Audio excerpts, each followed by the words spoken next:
Welcome back to the channel, everybody. Well, it's time to start tidying up all the wire on the 361.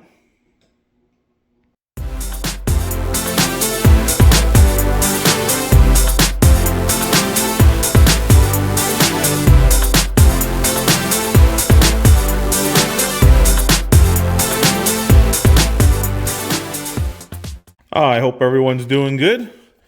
I am still extremely happy. From the run-up of the engine, man, that felt good to have that thing running. But now I'm still waiting on a few parts, still waiting on my bushings for the upper control arms, but I'm getting real close. It's getting time to get ready to put this engine in the car. Now that I know that it runs, transmission turns and stops, and there's no major leaks, heat's going to tell once we get this thing hot. But for the most part, it looks like we're leak-free at the moment, so it's getting ready to go in. I did jump ahead a little bit. I ended up finalizing my spark plug wire. So I got my hangers and my clamps all on here on different spots, making sure nothing's shaking and moving around. And I also shortened up my coil wire and a couple other ones as well too. And I got all spark, anything to do with the spark wires are all good to go now. But the next thing I want to do before this goes in is I want to separate the wiring harness on the engine from the wiring harness from the engine bay. All the wiring harness that you see here from the engine bay itself, it was all up on the side here. It's fine. It's nice and pliable, flexible. The wires are still good. Anything that was on the transmission, so the wires came down the side of the transmission and kind of went back. There was a plug on here, clip on here holding them on. All these wires, over transmission up on the engine, I guess from the heat from back in the day, they're all hard. Like all these are rock hard, the ones that are exposed onto the heat of the engine. And I want to replace them all. I want to do not just have a separate harness, but I want all new wires. And I'm going to have to bring them all back down. They're going to come into a plug that's going to hang down here. Then I can easily plug into the engine. Or into the harness. So if I ever had to take this engine out again, for any reason, all I have is 3 cables and 1 wire plug, and the whole thing comes out, minus the fuel line, but the whole thing will come out all by itself. So I started off by going back over all my wiring. I cut the harness open up high. I'm going to cut it up high here, but I'm going to bring my pigtail down low. So it's going to give me an extra 1.5 feet to play with inside the car. But I cut it open, and I went through to check my colors of my wires, and then of course from my plug to wherever they're going, I took my meter just to make sure everything's jiving, everything's good. The only thing I ran into for a little bit of an issue was I have 2 brown wires here that are the same size. One goes to my neutral safety switch for the transmission. The other one is ground to case, field negative on my alternator. Now, if I follow them back through the plug and I grab the other side of the harness, they have a main chassis ground. So theoretically, they're both the same. But I'm going to make sure I stick with the original wiring. I know it works. I've had this all plugged in. The ground works to the alternator, clears the switch. I'm going to make sure that everything stays the same as it is, so I'm not going to go crazy with it. So all I'm going to do is I'm going to just make sure that it goes back to where it's at. And of course, once the plug is done, then it's going to be in its permanent spot. It'll never get mixed up. Now we are adding 1 extra wire to the harness, the one for the oil gauge, pressure gauge. This is the dummy switch. This is all that was on the car originally. I'm going with an actual gauge. The light, well, by the time you see a light comes on, you're probably done. The engine's toast. There's nothing left. So I'm going to make sure I go with an actual gauge as well too. So I'll be running that into the harness. I have 7 main wires in the harness. This makes 8. I got a new plug. We're going to go over the plugs in a bit here. They give me my 8 connections.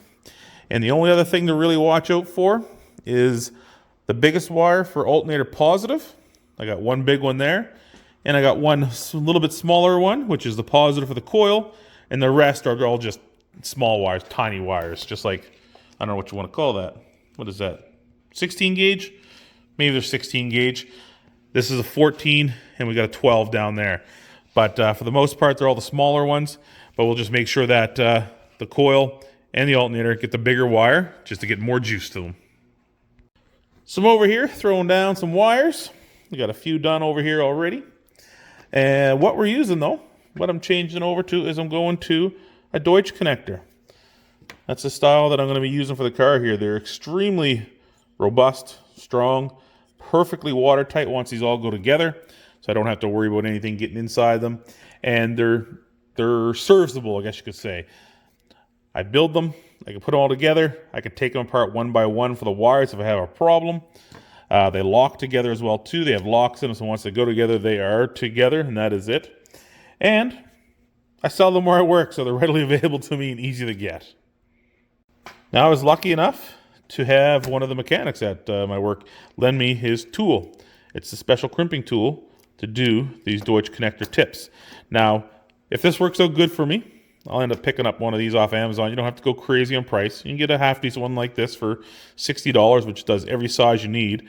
But if this works out good, this one plug, I'm going to be changing all the plugs over in the 64. So once it comes out of the dash, out of the firewall, I have a big connection on the floor that runs to the back, and then there's one connection that goes up for the dome lights, door switches, my fan, then another one drops in again and comes back for my tail lights and signal lights.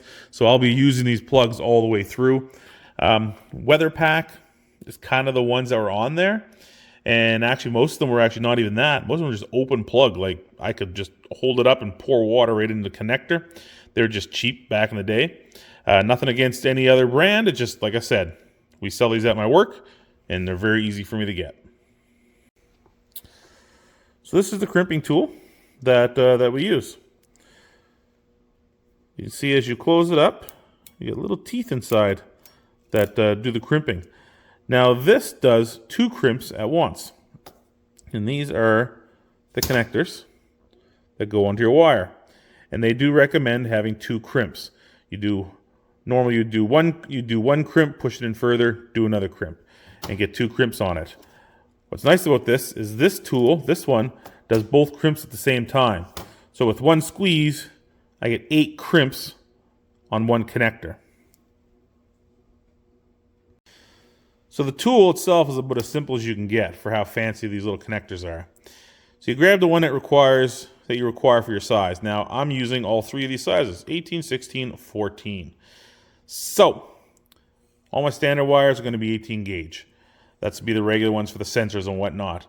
The 16 gauge will be going for my coil wire, and then 14 gauge will be going with the bigger blue wire I have to run to my alternator. Now, the blue, of course, I have 3 blues in my harness now, is what I'm going to have, because that's all I had available to me. The big wire is pretty obvious where it goes. The other 2 are a blue, a dark blue and a light blue, but I'm going to put them in different spots, so there's absolutely no way I can mix them up when I put it together. So, starting off with the female connector. We're going to drop that in the hole there. Now this is adjustable. There's a little adjusting knob here in the back. And you adjust this out until it's flush with the tool. And we know we're all the way in there to the teeth. Now different brands are different lengths, right? I'm using Deutsch brand, and it's a Deutsch style connector, but there's tons of companies that make these, and they may vary a little bit. So this just makes sure, it can go all the way through, that the connector is in the right spot. So we got our wire pulled back about 1/4 inch. They're not real deep. And all we do is we stick it in there, make sure it's bottomed out. Want to leave about an 1/8 inch showing so we know that we're making it all the way to the bottom. It ratchets tight. And that is it. Now you can see I get 2 crimps per side. So in one pull, I got 8 crimps all together in my wire. It's good and tight. And I got just a little bit showing. I could have left it a little bit longer there, but you just want to make sure that your plastic or your outside sheathing isn't touching the connector fully, because you want to make sure you're getting all the way to the bottom. Make sure all your wires make it to there. But that'll work good. So now I just got 6 more of these regular size ones to go. And there we have it, all my 8 wires. Now you'll see these are the ones I was talking to you about. Now the camera's not doing this justice, but these 2 small wires are different colors. I don't know. I can clearly see them, but I got a light blue and a dark blue, and of course I got a big blue. So big blue is going to my alternator. Now these two, what I'm going to do is, one is going to go to the very back of the engine onto the new oil gauge that you saw there. And the other one's going to go all the way up to the front and connect to the water temperature sensor. So there's absolutely no way I can get them mixed up. One's going to have a giant loop left over, or it just won't reach at all if I try to go the other way. So there's no way I can mess them up. Now, I will disclose one thing though with these connectors. The big blue wire here, you can see right there, I had to cut off one wire. I had to take out a wire because I could not fit all these wires inside the end. Now, I probably could have got a bigger end, but they're not, I don't know, the wire's not that big. But I did have to cut one off just so I could fit it all in there. But that's it. Those are all my colors. Now, I'm going to fit those into the connector, and I can start getting ready to line these up on the engine. All right, I pushed 2 wires in so far just to make sure they were going to work, and everything is working good. So I end up going diagonal with the 2 wires. These are going to be my 2 biggest wires. They'll be drawing the most, or pushing or drawing, one drawing, one pushing. Alternator pushing the current, the coil pulling it. So I made sure to keep them as far away as I could from each other. Now, other than the rest of the colors, there's no reason for where they're going. But this here is the male half of the Deutsch connector. It's sealed on the back. The rubber fits tight around all the wires that go in to make sure that no water gets in there. And it got a nice locking or sealing ring around us too for the female side to seal in as well. So down inside, you can see all those little teeth. Those are just latches, basically just the exact same as this. Just little latches just like that are going to grab it. And what they're going to do is they're going to hook the little shoulder here on the wire. So it's going to go all the way through, past it, and clip. And then when I pull it back down, it's going to lock. I can't go down any further. And once I get all these in, right, they're going to stop from pulling out. But then I have this one, which is a wedge. It's going to go down in, spreading these out because the proper spacing for this plug is them all tight to the outside of this connector. It's going to spread them out, and then it's also going to lock in and wedge all the clips down there into the lock position and hold them solid so they can never come out. So these just push through. And when I start coming up, you'll just hear, I don't know if you'll be able to hear it, but there'll be a little click. There's a little tick. Push to the side. All looks good. Now we'll separate the blues a little bit. Put one over here. Same thing. That one's being stubborn. There it goes. Clicks in place. And there it is. So, I'll shove the rest of those in. There we go. All the wires are in, just like that. All perfectly sealed. 4 and 4. Makes it look nice and professional, like a really professional job. Now, we're just going to take the clip here. We're going to lock it all in. Sorry about that. It took a little extra, bigger push than I thought. But that was it. She's clicked in there. Seat it down nice. You can see all the spades are perfectly aligned with the holes. And that is it. That is 1/2 of our Deutsch connector in a harness. Now, before this is done on the engine, don't worry about all the wires hanging out. I got something special for that. I think it's going to look pretty cool when it's done. I definitely like hiding all this colored stuff. It'll look good. But that is it there. So there's no turning back now.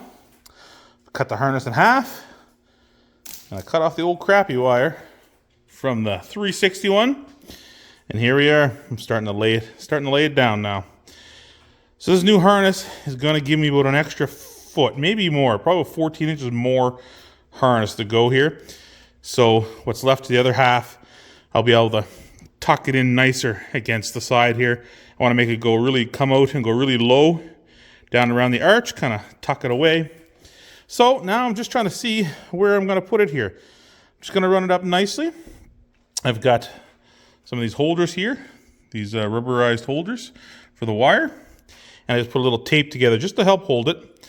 And starting to get where things are coming out for my pressure gauge here, oil pressure gauge that has the needle. Then I have the one here that's going to be for the dummy light, transmission neutral switch. Then over here we got all the big ones. So the fat one for the coil, alternator going back to battery. Then we get our fields, negative field and positive field on the alternator. And we got one more small one coming all the way over to here for the temperature gauge for the water. Now I left the end of all my original wires where they should be, just so I don't mess them up. And I got myself a pinout that I made. I went through and crossed all my wires, triple checked, double checked, made sure I know which is top and bottom. Got my little wings here that are on the connector. And yeah, I think that's going to look pretty good. Should be all tucked in nice. Snake its way up here, and then as it comes along, the one will branch out and continue on as it goes. And if everything works out good, hopefully they'll be all covered up nice. I have something that I ordered, and hopefully be here real soon. Before this video comes out would be nice. I'm not sure if that's going to make it. But this is going to clean it up really nice and back to nice, bendy, flexible wires. And yeah, I don't know. Nothing else to say about that. So just like that engine harness, I went through and the original part, which it'll get some work done to it, but for the most part, these wires are all nice and flexible, and there's a lot of it, so it's going to stay kind of where it's at. I'll be putting another big connector down here. This is all my front headlights, signal lights, the high beam, low beam, of course. Horn and windshield washer pump is all on that, so we'll be putting another one of these Deutz connectors on there as well. But yeah, this is the other half. It turned out good. Exact same thing, except for a different kind of wedge holding them in, but it's the same principle. Now I do have one extra wire that I had to add to it, and that's for the needle gauge at the back there for the oil pressure. So that I got that about 1.5 feet longer, it needs to be, but I'll have that running the length of the old harness, and I'll tie that into it as well too, and I'll make it look all pretty. Now some good news.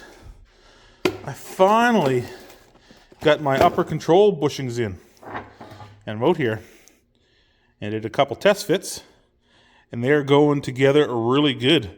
Not taking much force. Clean the holes up and get them in the vise here, using a sacrificial socket to put behind it to help press it through. But yeah, it's a little cleaning, and they squirt right in there, no problem at all. So I'm going to set up on the tripod here, grab the other control arm, and kind of show you what I'm doing. First things first, nothing too complicated. Just getting in here with some sandpaper. Because I got these painted, I primed them and painted them. I didn't cover the holes, so I did want them to be rust protected as well. Even though we're taking the paint off, that rust protection has still converted that metal. So you're losing a little bit, but really the process has stopped. So what's already there can't rust anymore. And I'm also going to be putting just a little dab of grease around that bushing before I press it in, just to make sure that it slides nicely. We don't want to get halfway and have it cockeyed and get stuck. Make sure there's no burrs. Looks good, nice and shiny in there. Let's get that bushing out of here. I just put just a little bit of grease just around the end of that bushing to help get it started. Kind of get it lined up in there. We'll do the first little squish in the vise just to get it started. Goes in pretty easy. You can see it's now flat against the back. We'll do the same thing with the vise using a socket over top of that. So as it squishes together, it has some place for it to go. So got the socket on the other side. Now before you jam this together, you want to get a good visual here to make sure your bushing is going to go down the center of that socket. So you're looking on both sides here. You want to make sure you're not catching the side of it.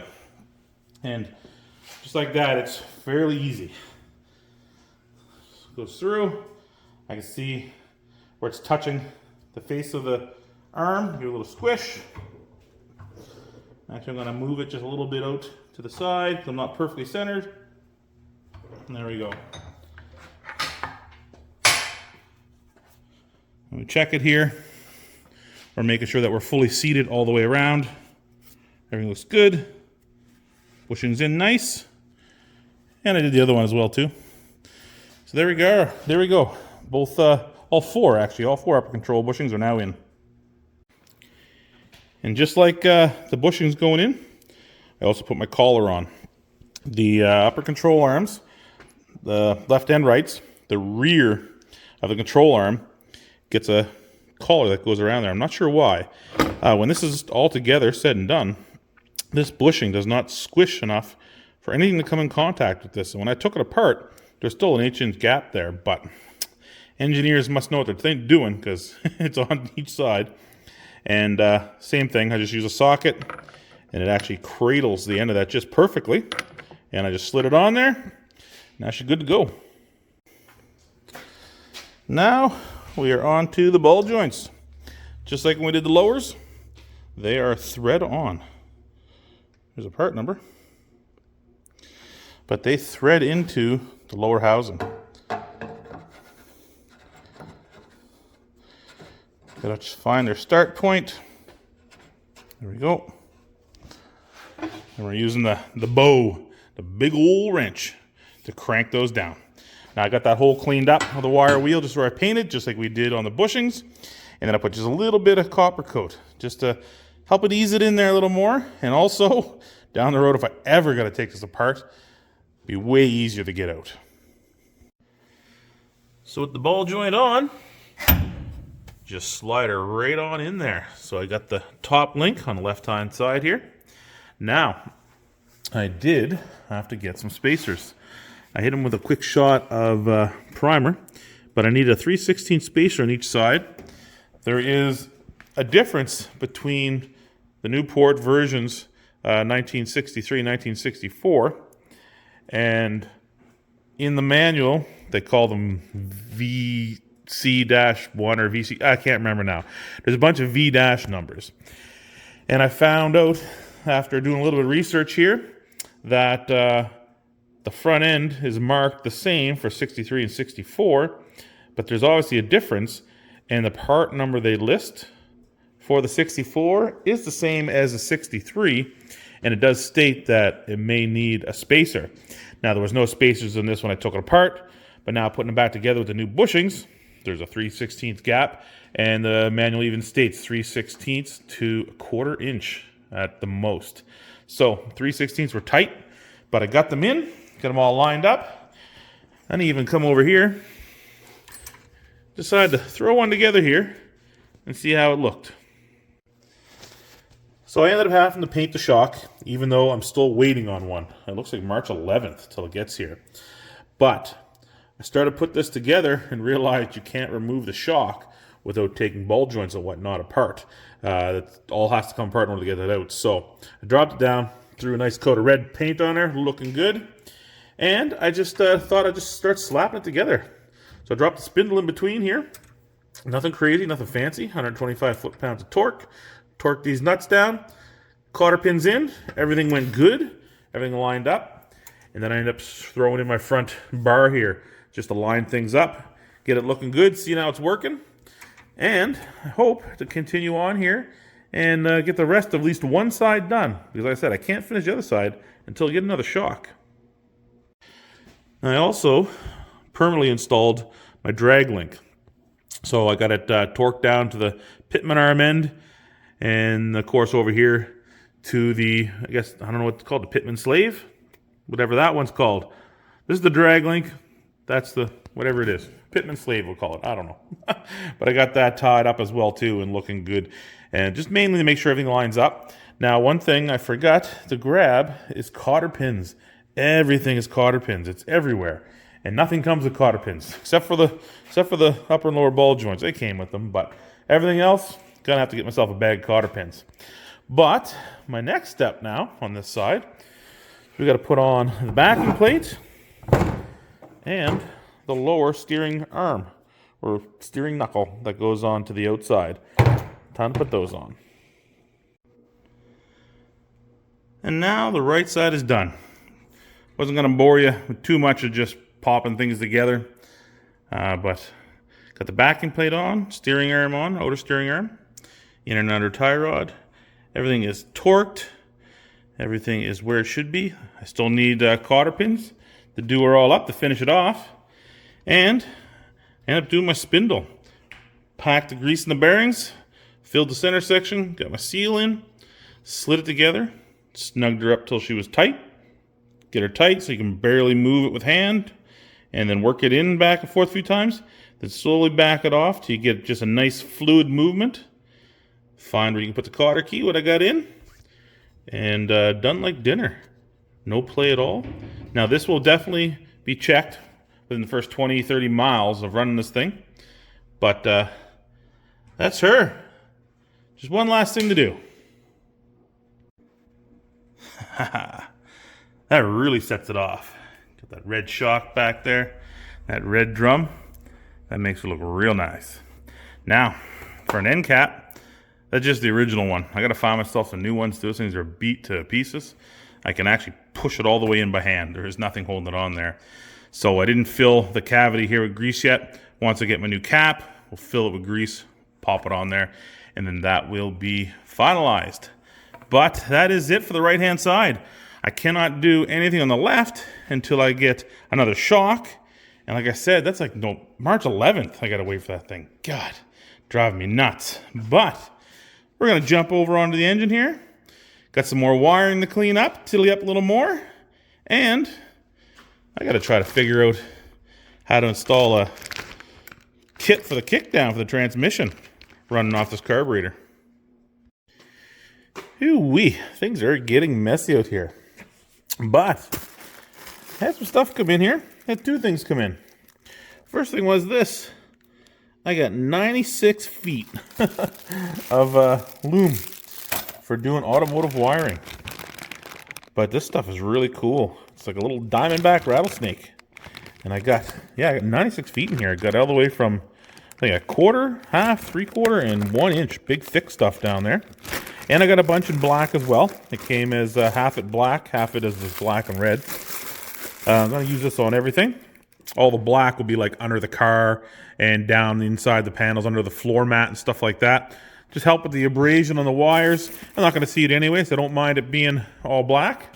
But I did spend a couple hours installing it on the engine, and I finally got all my wiring done. So of course here, I got my main cable. This is going to be my main connection. It's going to be tucked down in here on the fender, down there on the side. Remember, the engine in this car, basically this valve cover almost touches the firewall once it goes in. There's a huge amount of space up front here. There's a baffle plate, I shouldn't say a baffle plate. There's the mount for the radiator, and there's a huge amount of space here for the fan and that. So this whole thing, this goes almost right back to the firewall, so you're not going to see any of this. But I did make it a nice length, so I can tuck it down in here right nice. It'll probably come up something like that and plug into the main harness once I put it on the fender there. But I got everything tucked away. Everything's tight, lengthened out. Come all up through into my oil sensors. This is going to be the one for the needle. Of course, that's the dummy light. Then I got that all coming through. All up into here. And they come with these heat shrink pieces. So you kind of fit everything together just like a union all in there. You slide that piece of heat shrink over it, closes it all up. So I got all the wires going to my alternator. They're all covered up. Coming into the coil itself, even to the ground wire. Then of course jumping across over there to the temperature sensor. And yeah, that's her. I got all my wires shortened up for the distributor. So the engine is done. That's everything that's going to be on there. The only thing I got left, I'll have my lines coming off, of course. They'll go this way. They're going back to the heater core. I'll have my fuel line coming up into here. I have my timing hose. I still got to figure this out. This port up here is called timed vacuum advance. And there's another one down here, right there. That's just vacuum advanced. Now, I don't know what the difference is, and I'm not sure which one I'm supposed to be plugged into. I'm going to do a little more research on it. I don't think I have anything fancy. I think the timed vacuum advance is for an electronically controlled distributor. Mine, of course, is just standard. It's a point system, rotor and cap. So I think I actually have to move this to the bottom. And when I do, and I figure out where this is going to go, I'm going to be wrapping the hose also in this nice braided line as well. And same thing goes with my lines going back to my heater core. They'll all be done as well too, all protected. Hopefully save a little bit of abrasion. But the engine is complete. Everything is on there. It's going to be one piece. And she is looking mighty, mighty fine. Now, another thing that was awesome, about a week early, I got my other shock. They come in. So sanded her down, painted her up. I just threw the spindle on here, got her torqued down, got cotter pins in, and it's good to go. So I'm just going to spend the next little bit here getting the rest of these components on, drag links, everything. The only thing I can't put on is I can't finish off my torsion bar because I don't have my square rubbers. I still can't get them. Some people have been sending me some links through my TikTok and also, word of mouth, but nothing is the right size. They're all too big. They're just huge. So not 100% sure what to do about that yet. I'll probably end up using the old ones just to keep the space. Put them in there, just put these on loosely, just so I'm getting everything together so I don't have loose things laying around. But I think that's what I'm going to have to do. But I'm just going to spend the next little bit here, get the rest of this put on.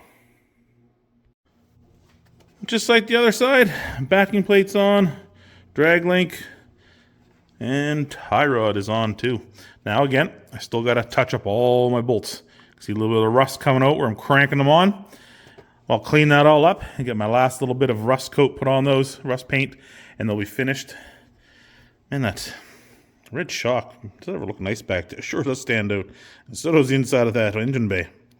But this is where I'm going to stop the video. I'm going to stop her right here. It's going to be the end of her. Hopefully she's long enough. But the next video, back on the 361, I got to get my linkages set up here.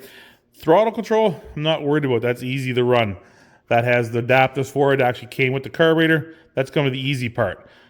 Bolt it to the floor, a little harder. I got to use a foot pedal and I got to use the throttle kit because there was nothing left that I could salvage from those foot controls.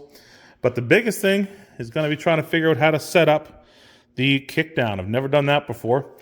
Something to do, I think it's this one here with the slot.